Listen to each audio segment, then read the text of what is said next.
ทุกข์หรือสุขสองเฮาก็บุกลุยมาด้วยกันสร้างฐานะในเส้นทางฝันตั้งแต่วันสองเฮาทางเป็นคู่ชีวิตหลายครั้งผิดนอกใจไปบ้าง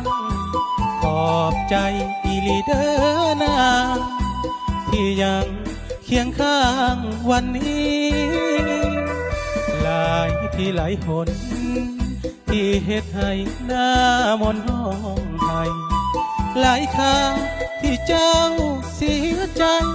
ห้องไห้ย้อนผู้ชายคนนี้ก็ทนอยู่กับอายคู่ชายที่บ่มียังดีอยู่กินกันมาหลายปีอายยังพาคนดีลำเค็น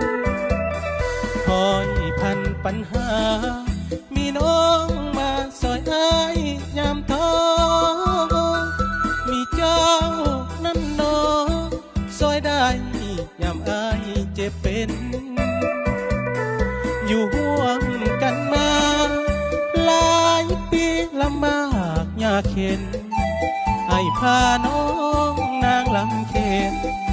เนื้อเย็นบ่ได้แปรพัน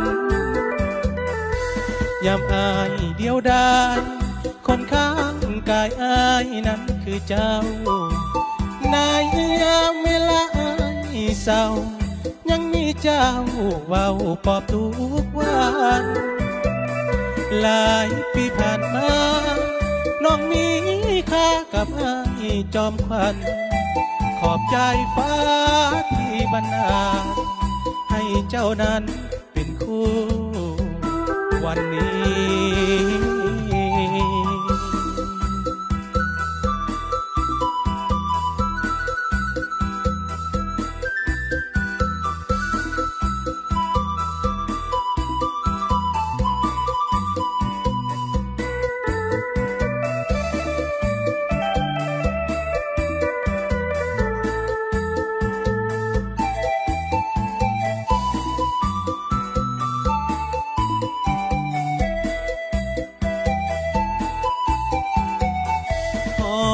พันปัญหา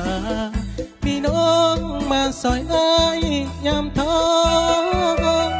มีเจ้านั้นน้อง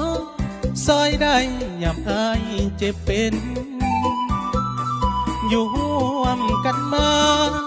หลายปีลำบากยากเข็นไอ้พาน้องนางลำเค็นเนื้อเย็นบ่ได้แปรพันยามอายเดียวดายคนข้างกายอายนั้นคือเจ้าในยามเวลาอายเศร้ายังมีเจ้าเว้าปลอบทุกวันหลายปีผ่านมาน้องมีค่ากับอายจอมขวัญขอบใจฟ้า